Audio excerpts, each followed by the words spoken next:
If you're wondering, I'm in my basement, and this is a life-size cardboard cutout of a llama. This is what happens when my friends drink and Amazon Prime. I end up with cardboard llamas for Christmas. So now that that's there and you're not wondering the whole video, like what that is, we can be in business. Hi, friends. Welcome to the Do Life podcast. I'm your host, Life Coach Layla, and today we are going to be talking about boundaries. I thought about making this a holiday edition. I was going to put the hat on and everything. So in order to live a life that's not just fulfilling, but also balanced, it is crucial to learn how to set boundaries. More so now than any other time ever, mostly because it's the holidays and our family members tend to test our boundaries more than anybody else on the planet because they have a strange sense of entitlement and think that they can. And I have cut very toxic people out of my life for those reasons exactly. And before everybody gets their panties in a bunch and, oh, you're the worst and you don't know and blah, blah, blah, and you can't just cut people out of your life. Yes, I can. And yes, you can. And yes, you should. I'm not just saying that anybody who slightly offends you, you're just like, oh, that's it. I'm never talking to them again. No, be the grown up, do the work. Try to maintain a healthy relationship with someone, have open conversations and good communication with them, but set your boundaries. And if they continuously overstep your boundaries, it's time to distance yourself. You don't necessarily have to cut them out of your life forever or for good, but you should minimize contact with them. And that's all I'm saying. So don't come at me for cutting people out of my life. Those people repeatedly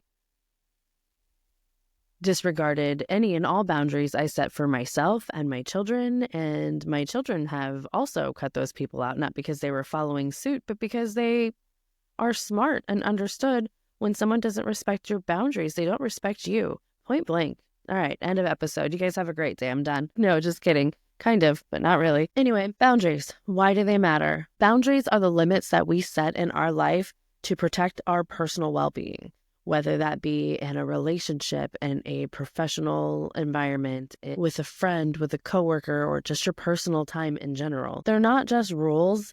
They're ways to safeguard your emotional well-being, mental health, and emotional space, mental energy, like all of the things. They're so important for you to regulate yourself. So again, why do they matter? Boundaries are a form of self-respect, and without them, we risk burnout, losing touch, and emotional exhaustion. So in today's episode, we're going to go over what boundaries are, how to set them, practical ways to enforce them, and when to know when you need them. So if you've ever felt drained by people or overwhelmed by responsibility or so stressed for time, this episode is for you.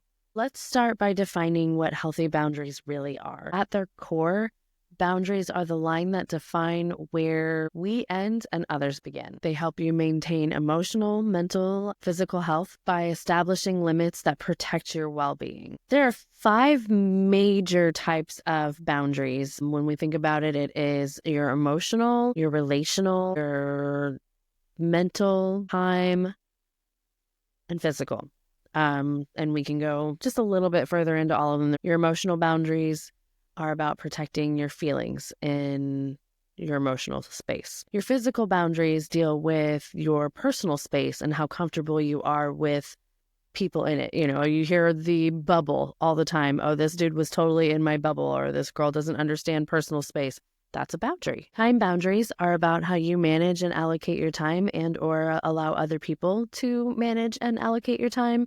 There's a lot of I don't want to say new age, but there's a lot of people on the internet that make jokes about, you got to act your wage. And, hey, I can't think of her last name, but it's like, hey, Veronica, can you stay late and finish these papers? Oh, no, I clock out at 5. I leave at 5. You pay me to work until 5 and I'm done. And I just love how she protects her boundaries. And I know so many people in the workforce can't stand this new thing that's happening. And I've been in management in retail world for like 20 years. And I've always treated my people with respect. Well, for the most part, there's some of them I didn't. I'm just going to be so real right now.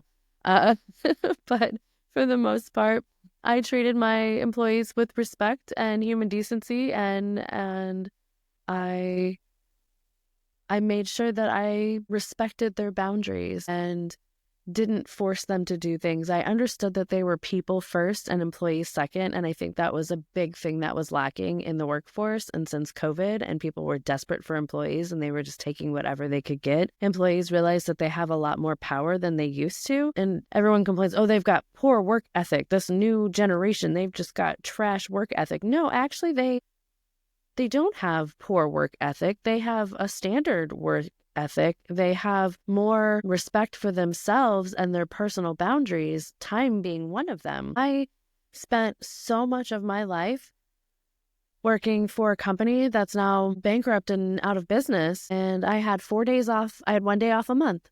No, that's a lie. I had 1 day off a week, which means I only had 4 days off a month, and I worked for them for 8 years. So when I think of how many days off I didn't have, how many hours I was salaried at a whole $35,000 a year. And, my child was young. I was a single mom at the time. And granted, I was a manager, so I was able to make my schedule and I made it work. So I was home with her every day. And then she was gone on the weekends and I worked open and close all weekend. So I could be home with her, but they didn't care that I would put in 60 hours a week to make sure that things got done in my store.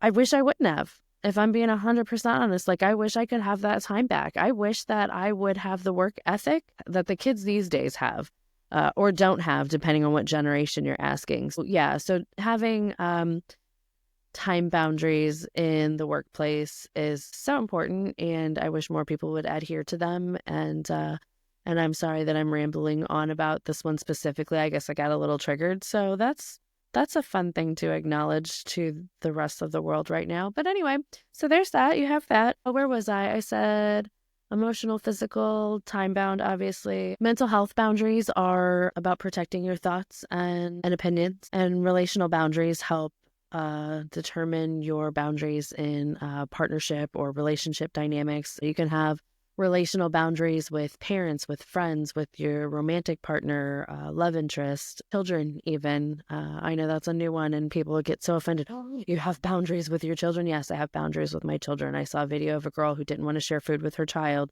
and the child freaked out and the internet freaked out. And it was like, no, that's okay. It's okay for her to set boundaries.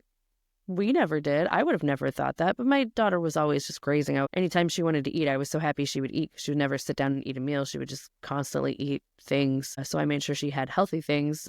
Usually whatever I was eating was fairly healthy. So I shared. I didn't mind sharing. But again, if that's a boundary that you have, you should absolutely be able to enforce that and raise your children to understand boundaries. And I don't know why the internet was so upset about her saying no to sharing her food with her child. I know grown people that don't share their food, and I think it's weird because I share my food with everybody. We as a family will all pick and choose who orders what so we can share and have that, but not everybody does that. And I shouldn't say that's weird. I think it's weird because I want to try everything and I have no problem sharing, but some people are just like, I ordered this, I want to eat this. And you know what? That's fine. You do that. That's a boundary you have. That's a boundary you have.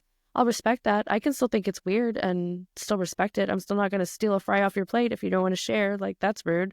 That's not respecting your boundaries. Thinking your boundaries are weird isn't disrespecting them. It's just my opinion. This is going to be a long one, you guys. I'm all over the place. I went to a holiday party earlier. I maybe had a drink or two, and I haven't drank in long times. Cheers. Anyway. So without boundaries, things can get messy. You can get burnt out, overwhelmed, resentful, and you can even start to slight your own needs after some time, leading to a sense of being disconnected from yourself. And nobody wants that. So recognizing when you need to set boundaries. Now, how do you know when you need to set boundaries? Sometimes it's very obvious and sometimes it can be kind of subtle. So let me walk you through a few scenarios. When you find yourself constantly when you find yourself overcommitting to things, to saying yes to too many things, to too many obligations, you've got too many things on your plate, you've double booked, triple booked, you have to go from here to there to this to that, you have to plan your whole day in advance, days prior, to make sure you don't miss a beat. And if one thing falls through, then the whole day falls apart. you've probably overcommitted yourself and need to look into saying no and setting boundaries. And I know that's not always realistic. A lot of us have children. We have multiple children. They have multiple things. I had 5 kids at one point. I had my biological daughter, my 2 stepchildren, and my 2 nephews at one point. So I had 5 children I was taking care of, and everybody had something. The boys had Cub Scouts, the girls had volleyball, cheer, dance, basketball, soccer. It was a lot, and you can't always say no. No, I'm sorry, honey, I can't take you to your game today. Figure it out. No, I can't say that to the 8-year-old or the 10-year-old or the 12-year-old or the 14-year-old or the 16-year-old.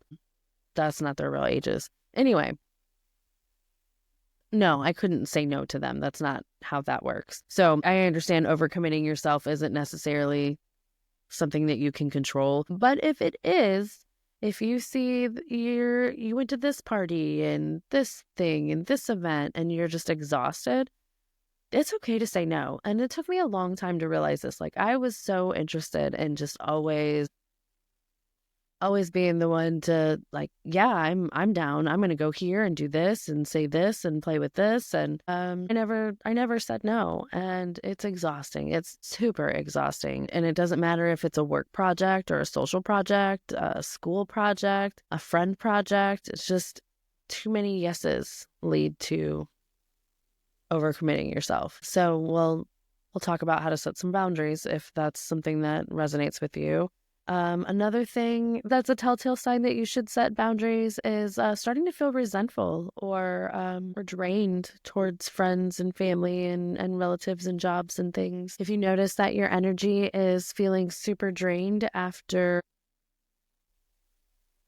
certain events or hanging out with certain people specifically, I have definitely removed some people from my... Get off the computer. Sorry.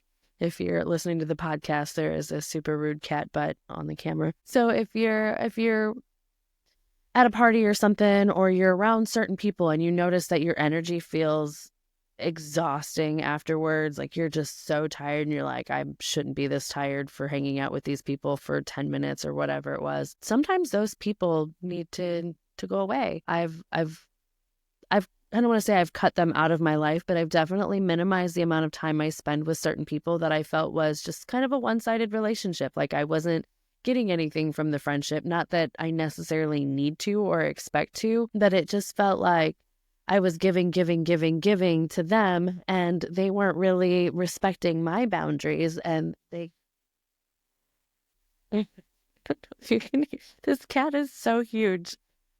He's being ridiculous. But yeah, it just felt like no matter how much I gave them, they wanted more, and I was never getting anything in return. And I was always there for them, and I just felt at the end of the day I was just being very used and unappreciated, and I eliminated them. They're not completely out of my life. If they called me up and asked me to go for coffee, I would absolutely in a heartbeat. But for the most part, I'm not going out of my way to make contact with them or hang out with them because I feel energetically drained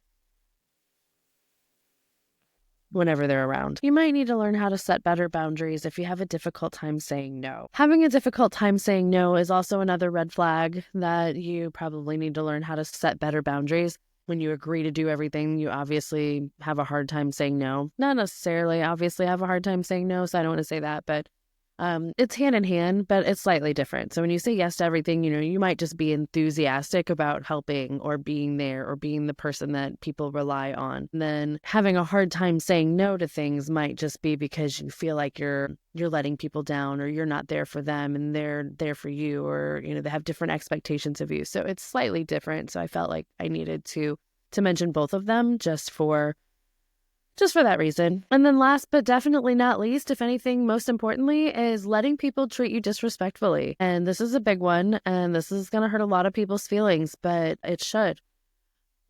I see so many people in relationships allow disrespect, and I want to set the record straight. First and foremost, there's a big difference between being a grown-up and having a grown-up conversation and talking about your feelings and straight up disrespecting someone. And I, as a human, have had to go through this personally, and it's something that I don't want to say I still struggle with, because I'm very mindful and conscious about it, and I've done a lot of healing and attempting to respond and not react. I take a moment, I take a breath, I do a physiological sigh, I do all the things before I respond. And my favorite thing to do is when I'm triggered by something, if someone says something that I feel is slightly offensive, I will ask them for clarification. So before I say anything in retaliation or regards to whatever they just said to me, I'll ask a clarifying question, such as, did you mean to say that way? Or were you just trying to be hurtful? And I know these sound somewhat combative, but it's clarifying. The old me would have been like, who the F you think you're talking to? You don't get to talk to me like that. So I never really tolerated disrespect, but I was always one to show up with the disrespect. And, the second that somebody came at me with something, I'm so quick to just tear them apart and come at their whole life. And we don't need to do that. And that's not an appropriate way to behave. So when someone says something and you feel triggered, you need to base your response off of their feelings, not yours. Man, is that so freaking hard to do. Like, that is so hard, because when someone comes at you with their feelings, hey, you said this thing and it hurt my feelings. It's so hard to be like, yeah, I didn't mean to say it that way, or I'm sorry that didn't come out right, or tell me more, as opposed to saying hurtful things like, I'm sorry you feel that way, or I'm sorry you're so sensitive. That's not a respectful way to handle the conversation. And this is probably one of the biggest downfalls in my last relationship, is we talked so much about how we felt to the other person, only to be met with the other person's feelings about our feelings, and not the other person's understanding of our feelings. If I would say things like, hey, you said this thing and it really hurt my feelings that you said that, I would be like, well, you say this stuff all the time. Like, this is not an appropriate way to handle things. And it's hard. It's hard to learn how to do that. But understanding that it's never okay to disrespect someone. And I would get mad at somebody and say, I can't believe you did this. You're just such a stupid loser, or whatever. And saying insulting things is so disrespectful and so inappropriate and absolutely not okay, and should never be tolerated in any relationship by anybody ever. And I stand by that. I don't care how long you've been together, how amazing he is, what all he does for you. Any level of disrespect should not be tolerated in any form. And you can have a good, healthy conversation about it and be like, hey, you know what? Here's this thing that we're not going to do anymore. And that's called a boundary. And you're welcome. That also includes invading your personal space and your privacy. I've seen so many parents that have invaded their children's privacy, and I just think that's so gross. Like, your children are humans. Your children are people. They're not just these things that, like, so many parents they don't treat their children like humans. And I've always just felt so icky by that. Like, I never really baby talked my kids. When my biological daughter was little, she would do things and she was bad, and I would yell at her. And then I saw her behavior was just to yell at people. And I was like, she's just going to mirror that. Like, I don't want that. I don't want that personality for her. So she would do something and I would be like, hey, stop that. And she would say, why? And I would tell her why. And then she would be like, okay, mommy. And then go do something else that wasn't that. I didn't have to yell at her and scream at her and talk to her like some kind of weirdo. And it always hurt my feelings when I yelled at her anyway, because she's such a sweet little baby angel. So I didn't want to yell at her. The first time I yelled at her, she cried and I cried. She was, like 2. I'm saying this just to say that children should be able to set healthy boundaries too. And parents should be able to respect that. Now, there's a level, there's things. Use your discretion, use your judgment. Obviously, you can't let your children run your life or tell you what to do, but there's a mutual respect that needs to take place. And so many parents from older generations, I can't believe you let your children do this. You do this and this and this. Well, you know what? Things are different and it's okay. We don't like the way you did things, and we're not going to take your advice, and we don't have to, and you don't have to like it, and we don't have to care, and we don't. We're going to raise our children the way we want to, and they're going to turn out like amazing humans and not like you. Yeah. Anyway, so I'm still trying to remember what I'm rambling on about. Oh yeah, personal boundaries, personal space. Don't invade your children's privacy unless you feel like you need to. Like, I never went through my kids' things unless I thought there was a problem. Usually if I found something, it was because it was cleaning and it wasn't like I was snooping. Like my youngest daughter's mom goes through her stuff all the time and is constantly snooping. It's not healthy. It's not appropriate. So yeah, so children are people too. Children are allowed to set boundaries within reason. Again, as long as everybody's being respectful in the situation, it should be okay. It shouldn't be a problem. You shouldn't have a problem letting your children set boundaries.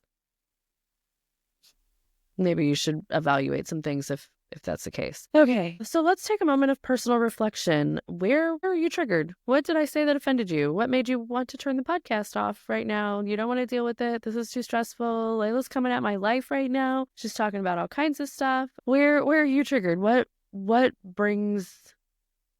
comes to mind right now when we're talking about the different boundaries? Where are you lacking? Are there people in your life that are constantly overstepping your boundaries? Are there people in your life that are draining you energetically, emotionally, mentally? Are there people in your life that are disrespecting you on a regular basis? Are you neglecting your needs for others? And I know this is a tough one, especially as moms. Like, all my children are grown and gone. And I just now realized how much that I don't do for myself and haven't done for myself. And I've just done for everybody. And I feel very selfish right now because I've spent a long time taking care of everybody around me. And now I'm ready to take care of me. And people don't like it, because it's a new boundary that I'm setting. It's new expectations that I'm setting. And when I say, I'm taking care of me, I'm not going to take care of you anymore. And I'm not talking about my children. It's triggering and it's affecting people, and they don't like it because people don't like boundaries that you set for yourself, because then they can't take advantage of areas that you don't have boundaries in. And I'm sorry if that's also a trigger. This is a tough one. I haven't even talked about the holidays yet. Like, we haven't even got into family and how they like to overstep boundaries. Well, I guess we kind of have a little bit. But anyway, let's go a little deeper into all of the boundaries that we just talked about and some real life examples. So let's start with emotional boundaries. So emotional boundaries is one that I rather recently struggled with because it was new. For the longest time, I didn't even understand emotions, what they were, and how to have them. Kidding, kind of. But once I realized what they were and how I handled them, I realized that we needed emotional boundaries. And that was a tough one because a lot of times people will come to you and they vent to you and they pour their heart and soul into you. And as people, as humans, as friends, sometimes we just let them because we want to be the good friend and we want to be there to be the shoulder to cry on, the ear to listen. I had to tell a really good friend of mine that I wasn't emotionally available or capable to be there for him, and that I really thought that he needed therapy. And this was soul crushing to him because I've been basically his therapist for like 15 years. He's always just laid his head on my lap and told me his heart and soul, and I've always just been there for him. And it's been a very one-sided relationship, and he'll be the first to tell you that I never opened up to him, and he tried to get me to open up, but it was like he wanted me to open up to him so he could say that I opened up to him. It wasn't that he'd be like, I want you to open up to me. I'm like, that doesn't garner enough trust for me to just open up to you. Like, if I was to open up to someone, it's because I feel like they're genuinely curious about my life and my situation, and I never felt that with him. So that was just kind of a weird thing. So after like 15 years, I was like, hey, I'm not emotionally capable of listening to you trauma dump on me right now. Like, I'm going through a lot, and I'm not mentally, emotionally capable of dealing with your trauma right now because I have so much that I'm going through. And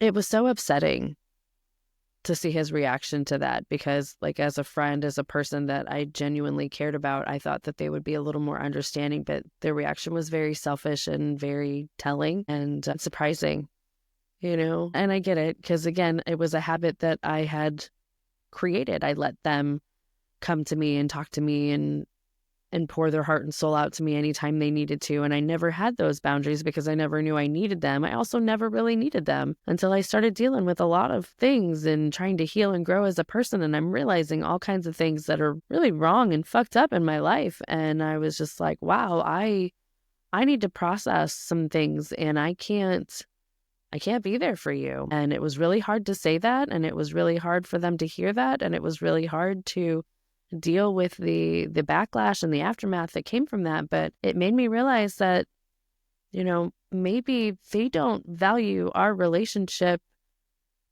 as much as they should, or maybe they overvalue it, or I'm not real sure exactly what I feel other than disrespected. And I don't want to say used. That's not the word that I want to bring, but it felt very, very one-sided in the relationship. Like I was always there for them. And the one time I was like, I can't be there for you, I was the worst person on the planet. And I wasn't expecting that reaction. So I just wanted to bring to mind that setting boundaries isn't always easy. And again, when you've created an atmosphere where there are no boundaries and people get used to that, when you all of a sudden out of nowhere start to set boundaries, it can be just as hard for them to adjust to those boundaries. And that's when they tend to get disrespectful and they don't respect your boundaries because they're not used to them being there, and they'll test you. And that's when you need to stand firm. And it's hard. It's really hard. And the more boundaries you set and the more boundaries they break, the less you want those people in your life. The more you're just like, this ain't it. Why? And it should be just as simple as, I know you're really going through something right now, but I'm also going through something too. And maybe a trained professional would be better able to assist you. Or something along those lines, whatever feels right for you. Next is physical boundaries. And this is overstepped a lot by random men in the gas station for most women.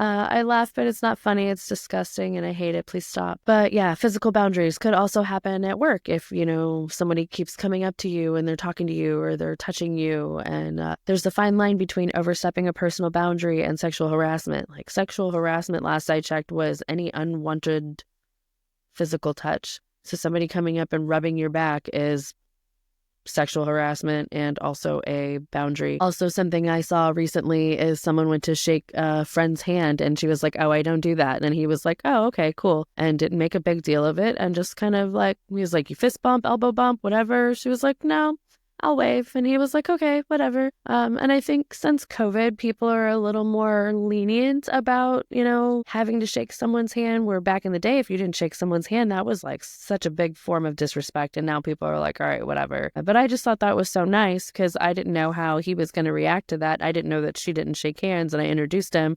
Then he went to shake hands. And when she was like, oh, I don't do that. And he was like, do you do this? She was like, no. And he was like, okay. And I was like, wow, that's nice of him to respect personal physical boundaries. I was impressed. I don't know why something so simple would be impressive to me. Maybe because I've seen it go the other way too many times. And time boundaries are definitely one of the most important, in my personal opinion.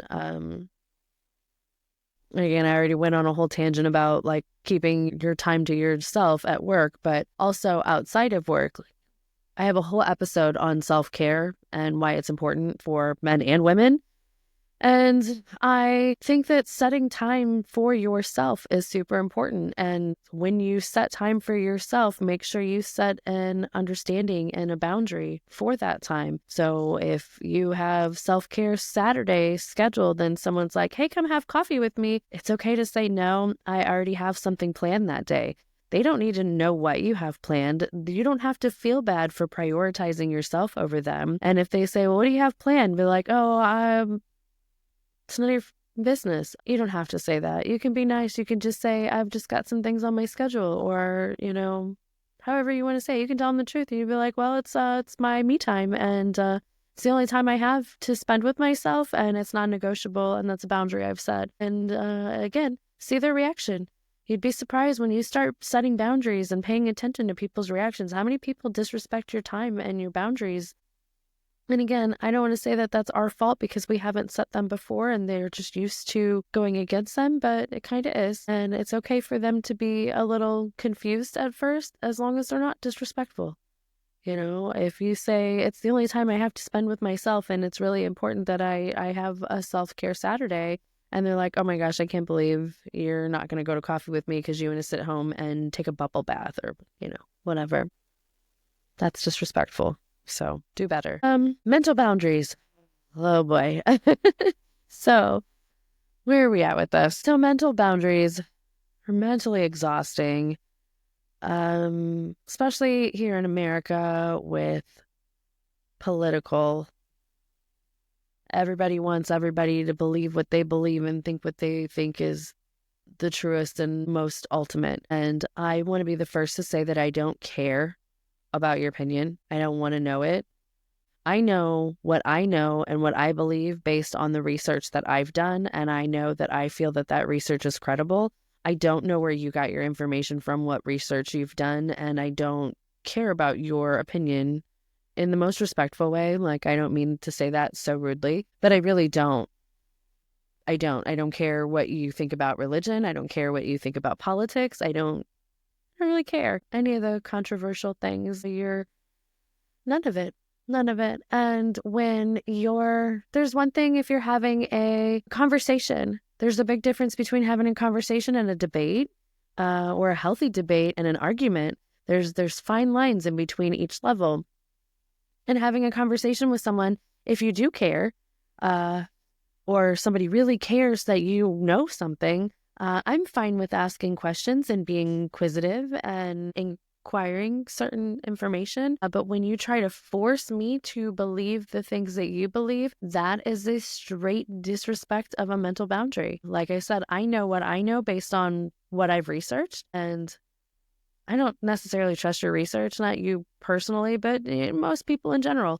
Facebook is not a credible news source. Memes are not news. And so many people just think that they know all the things because Uncle Buck shared this and Cousin Rhea shared this. And no, I don't care. So again, having a conversation with someone, fine. Having a debate back and forth, if you're respectful and you guys are both bringing up valid points and you can go back and forth and keep it grown up, that's fine. The problem with most debates is the person who feels like they're losing the debate tends to become irrational and start lashing out with insults as opposed to factual statements because they've run out of argument. And that's usually where it snowballs and spirals out of control from there. And that's where we're not being respectful of our mental boundaries. And it's not just political. It could be any kind of argument. Again, when you're arguing with different generations on how you want to raise your children, it's one thing to have a conversation and to maybe even disagree. But when it becomes disrespectful, that's a boundary being pushed. So reevaluate those people and the level of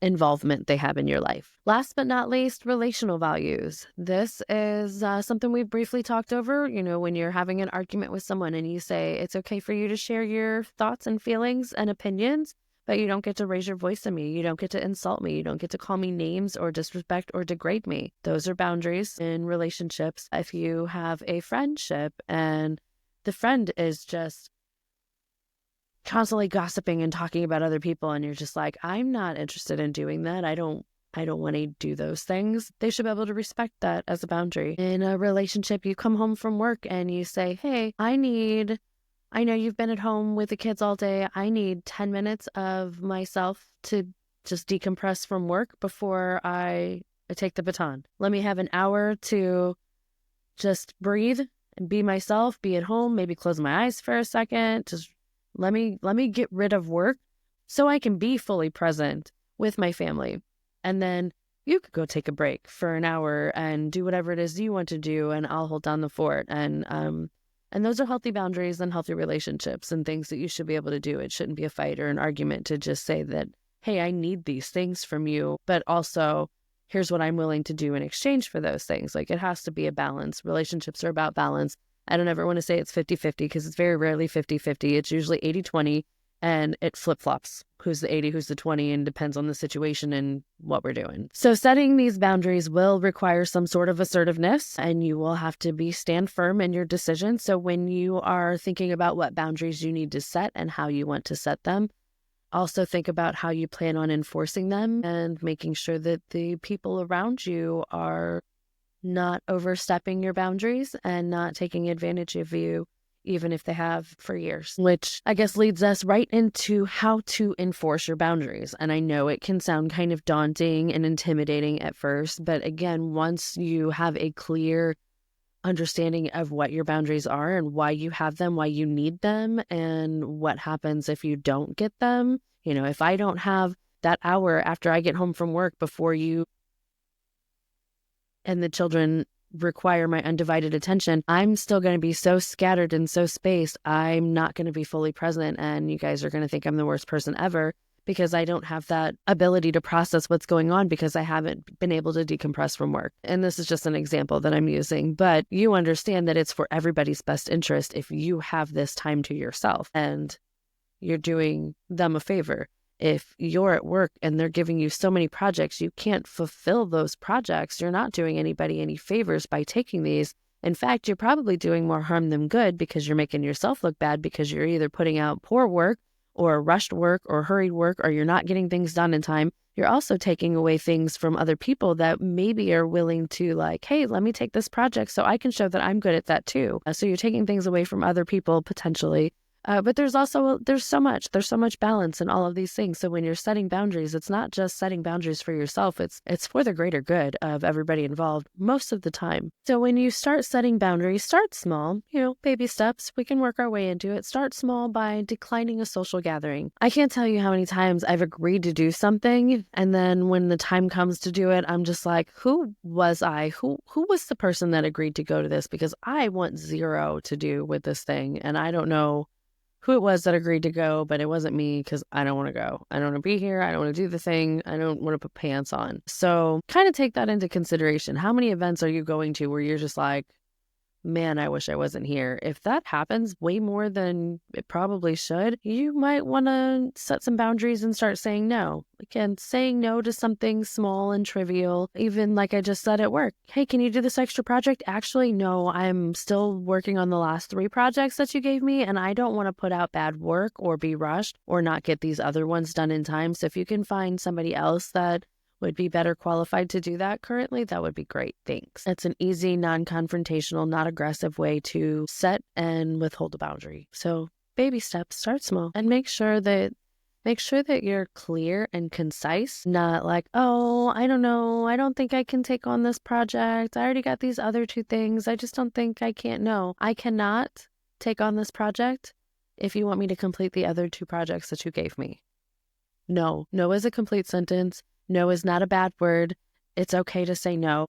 I don't know where along the lines we were programmed to think that no was a bad word, other than our parents told us we weren't allowed to say no or tell them no. And not everybody's our parents, and we can say no to them, and it's okay, especially when it makes sense, especially when saying no is for the greater good of everybody involved, like we've talked about. When you set healthy boundaries, try to use I statements instead of you. It's less confrontational and less combative. So when I say something like, I need personal time for myself, that's less confrontational than, you're always demanding my time and I need to say no. Do you see how that's slightly different? So when you say you're always demanding, you're always asking, you're always needing, that's combative, that's confrontational. Saying, I need my personal space so I can show up for you. So different, and makes such a world of difference when you're trying to communicate something. So if setting boundaries sounds somewhat daunting, think of how you're wording it and how the words are going to come off to whoever you're speaking. Is there a nicer way that you can put it that isn't going to be received as poorly? Just something to think about. Or is whatever you say going to be received poorly? That's also a possibility. And then again, you need to reflect a little bit more about that relationship with that person. And again, like I said, you're going to get some pushback, especially from people who have not been used to you having boundaries. They're not going to know what to do with that. And again, as long as they're respectful and like they don't just immediately disrespect you for having boundaries, there's ways that you can work around it. Just say, I understand that you really need this right now, but I can't commit to that. And I don't want to let you down. So I'm just telling you no now to save us both the hassle in the future. Or I know you really want me to go to this thing, but I really need my me time. And maybe next time. So say it in a way that will be received well, and know that you're probably going to get a little bit of pushback, and just stand firm and just say, I just can't right now, not this time, maybe next time. It may seem selfish to other people who are used to, I don't want to say taking advantage of you, but are used to having you at their beck and call. And when now all of a sudden you're not as available to them, it does seem like you're being selfish. Being selfish doesn't have to be a bad thing. I was on a friend's podcast. Shout out to my friend Andrea on the Spiritual Changemakers. I did an episode with her about relationships and embracing change, which, hint, hint, next week's episode is going to be on embracing change. So come see me next Wednesday. But she helped me realize that selfish isn't a bad word. Like I've embraced that, and it was so hard for me to do because we've been indoctrined to think that being selfish is bad. But why? Why is it bad to be selfish? Why is it bad to take care of you and to put your needs first? Because my kids are grown. Other than my pets, I shouldn't have to take care of anybody. And there's difference in a relationship. There's give and take. I get there's a whole thing, but it's okay to put yourself first. It's okay to be selfish. If someone calls you selfish, be like, okay, you could call me purple too. Whatever. There's nothing wrong with that. But yeah, being selfish isn't a bad thing. It allows you to show up for others in the best way possible and still take care of yourself. So I think that's a big mindset shift that I've had recently, that it still just kind of like blows my mind. Like, why is selfish a bad thing? Why can't it be a good thing? Why can't we embrace being selfish as a good thing? And as long as we're not attributing selfish with spoiled, I used to think that those two were kind of interchangeable, but they're different. There's a big difference between being selfish and being spoiled. One of them is 100% okay. So what are some of the benefits of setting boundaries? Like we've just discussed that setting boundaries can be kind of difficult. It's probably going to be kind of hard. Like, why would we want to do all of this in the first place? Other than some of the scenarios that I've already given, believe it or not, it can actually form stronger bonds within your relationships. When you start setting boundaries and people start seeing you respect you, they start to respect you. And it's not necessarily that they weren't respecting you prior, but maybe they weren't as respectful as they should have. And when they see you setting boundaries, they're like, oh, you have respect for yourself. I now have a new respect for you. And they understand, and that's just a bigger bond that you have between the two of you. When you set boundaries on a regular basis, you eliminate a lot of stress and anxiety. The better you get at setting boundaries, the better you get at saying no when you should say no, and yes when you should say yes. You're not going to be as anxious and stressed and weighed down. You'll feel lighter, more energetic, happier, because when you're stressed about doing things that you don't want to do, that you shouldn't do, that you don't have the time to do or the mental or emotional capacity to do, and you do it anyway, it's just a downward snowball. And to eliminate that is just so freeing, so freeing. Oftentimes you'll get a boost of self-confidence, because when people see you respecting yourselves, they respect you. That tends to boost your confidence a little bit. And also your personal self-worth. Like, setting boundaries means that your time and your space and your mentality and everything else included is valuable to you. And when you show them it's valuable to you, it'll be valuable to them. You'll believe in your self-worth, and they'll also believe in your self-worth. So that's another trickle-down effect of setting healthy boundaries. And in the long run, you'll have more time for what matters. When you're not stressed out and doing things that you shouldn't be or don't have the time to, you'll have more time for things that do matter and more times for things that make you happy. And again, that's another snowball effect, but it's going uphill this time, or downhill, whichever way is easier. Happier. So it's a snowball effect of good things because you'll have more time for the things that you like. You'll be happier and more free and more confident and know your self-worth and be more assertive and understand other people's needs and boundaries when they set them too. You'll be able to say things like, oh, that's okay. And, or I understand, or no worries, no problem. Maybe next time. You'll be more respectful of other people's boundaries too. So those are just some of the good things that can come besides all of the obvious ones that we've already went over earlier. Hopefully you found some value in this. Like, share, subscribe, do all the things so I can keep making content for you. And I'm going to give you a challenge this week. I want you to identify one area of your life where you feel like you're lacking in boundaries, whether that's work, self, personal time. Pick at least one thing and make a new boundary and enforce it and be assertive and do all the things. And then let me know in the comments what it was and how that worked for you. I'm so curious to see how you grow and evolve and change and benefit from this. So let's recap. Boundaries are essential for protecting your mental, emotional, personal time. And Kat has zero boundaries, knows none whatsoever. Sir. I'm doing an episode on boundaries, and the cat has his whole butthole in the camera right now, and I may or may not edit this out, but you are the opposite of healthy boundaries, sir. And me picking you up and moving you is me setting boundaries. Okay? So there's that. Where was I? So setting boundaries can be challenging, but it's a skill that pays off for healthier relationships, improved mental health, and greater self-worth. Remember, setting boundaries is not about being rigid or selfish. It's about taking care of yourself so you can show up better for others in the long run. If you'd like to go deeper on one-on-one coaching with me, I will link my website below. Like I said, if you found value in this, like, comment, share, subscribe, do all the things. I really appreciate you being here today. It's always so much fun to sit and chat with you. I hope you found value in this. I hope this helps with the upcoming holiday season. I love you and I appreciate you and I thank you so much for being here. Now let's go do life with boundaries